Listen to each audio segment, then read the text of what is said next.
나는 어떤 전략으로 어떤 방향으로 접근을 해야 내가 원하는 대기업으로 이직이 가능할 거냐.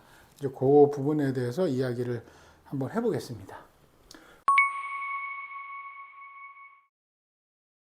안녕하세요. 헤드헌터 이직현입니다.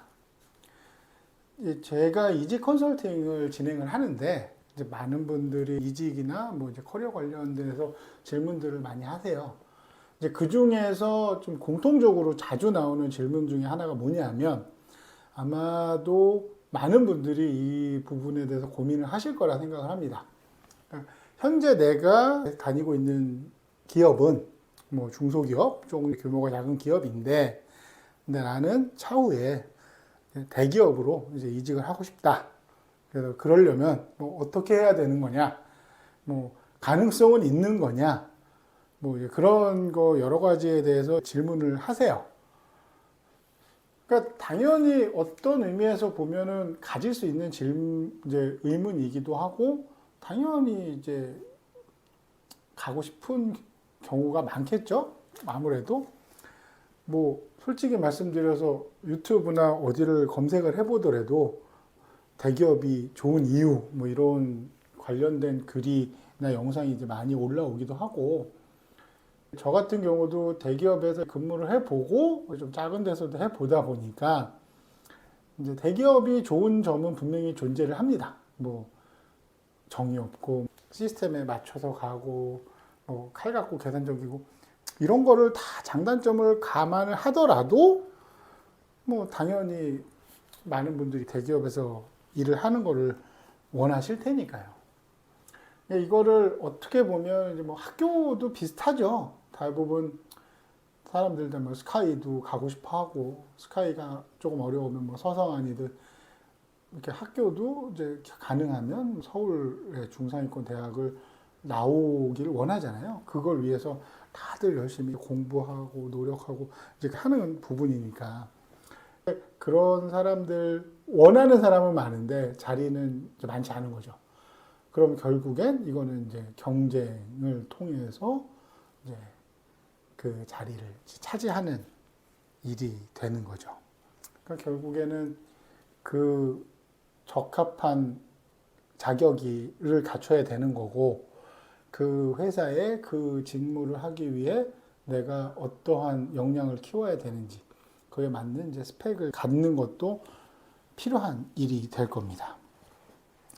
그러니까 결국에 말씀드려서 대기업에서 근무하는 걸 누구나라고 말해도 크게 무리는 아닐 겁니다. 그러니까 많은 사람들이 원하고, 내가 현재 대기업에 다니지 않더라도 나는 나중에 경력 관리를 잘해서 대기업으로 가고 싶다. 이런 생각을 굉장히 이제 많이들 하실 거예요. 그래서 오늘은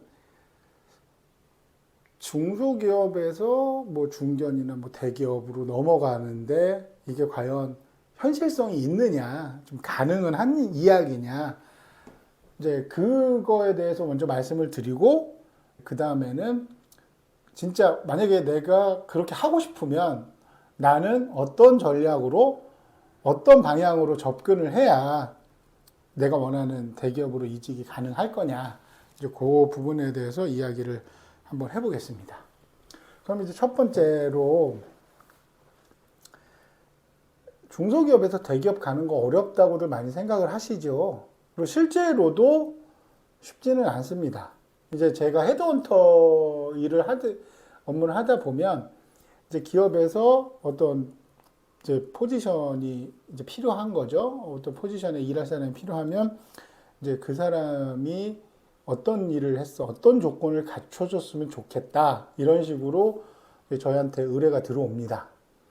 그런 의뢰 중에 거의 이제 빠지지 않고 들어가는 게 이제 동종업계, 동종산업 이 부분하고, 이제 추가적으로는 그러니까 현재 이 채용 기업보다 가능하면 뭐 규모가 좀 큰 회사에 있는 사람을 원한다. 그게 안 되더라도 비슷한 수준의 규모에 있는 회사를 원하는 게 일반적일 겁니다. 이거를 어찌 보면 굉장히 당연한 이야기라고 받아들이셨으면 좋겠는 게, 이제 지원자 입장에서 보면 내가 예를 들어서 대기업을 다니는데 이제 이직을 하고 싶어요. 그때 정말 좀 특이하게 난 대기업의 이런 시스템에 도저히 나는 적응이 안 되고 너무 힘들다. 나는 좀 작은 회사에서 작은 규모로 일을 하고 싶다.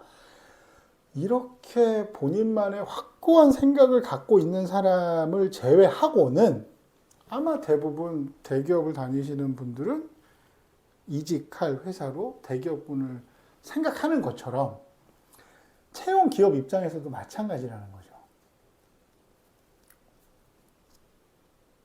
예를 들면 영업의 과장을 뽑는다. 그러면 당연히 위에서는 어느 정도 생각을 하겠어요.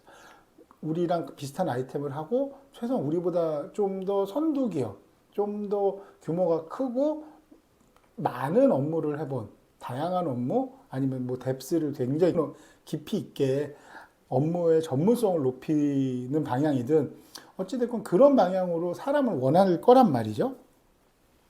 그렇기 때문에 이 기업 규모가 작은 데서 근무하시던 분이 이제 큰 대기업군으로 이직에 성공을 하기는 굉장히 어려운 게 바로 이 이유 때문일 겁니다. 그러니까 뽑을 때부터 뭐 이 사람의 당연히 역량을 위주로 보겠죠. 뭐 아닌 회사도 있겠지만 대부분 역량 위주로 보는데 일단 서류 전형을 하고 이제 면접을 진행을 하게 되잖아요.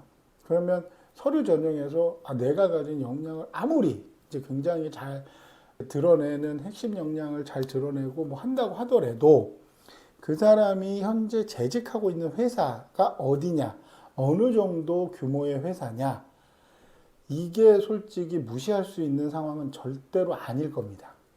그래서 좀 더 뭐 좀 다른 쪽으로 생각을 해보면 이제 어떤 의미가 있냐면 생각해 보시면 만약에 어떤 사람을 뽑는데 예를 들어 대기업에서 사람을 뽑습니다. 그래도 이제 그 자리에 이제 여러 명의 지원자들이 있는데 뭐 한 4-5명은 대기업군이고 한 명은 뭐 좀 작은 회사의 사람이에요. 그랬을 때 이제 뽑는 사람 입장에서 이 작은 회사에서 근무했던 사람을 뽑는다는 거는 솔직히 뭐 시스템이나 이런 거가 완전히 다른 부분이잖아요. 그럼에도 불구하고 이 사람의 개인적인 역량이 굉장히 뛰어나다고 생각해서 판단을 한 다음에 이 사람을 뽑을 텐데 만약에 이 사람이 와서 정말 일을 잘하고 내가 원하는 거대로 성과를 잘 낸다 그러면 문제가 없겠지만 세상 일은 그런 건 아니잖아요. 모든 회사에 모든 사람이 잘 맞지 않듯이 이 사람이 역량이 뛰어나도 이 회사랑 잘 맞지 않는 경우도 생깁니다. 그러다 보면 좀 적응이 어려울 수도 있겠죠. 그렇게 되면 당연히 첫 번째로 나오는 말이 뭐겠어요? 그러니까 역시 비슷한 규모에서 비슷한 시스템 하에서 일을 해본 사람을 뽑는 게 맞는 거였다. 이런 얘기가 당연히 먼저 나올 거거든요. 그렇기 때문에 굳이 리스크를 안으려고 하지 않을 겁니다. 대부분 채용하는 사람들 입장에서는. 그런 거 있잖아요. 예를 들면 이제 법무 관련돼서 이제 로펌을 선정을 해야 되는데 우리나라에서 가장 유명한 로펌 있죠? 그 회사에 주는 이유가 뭐겠어요?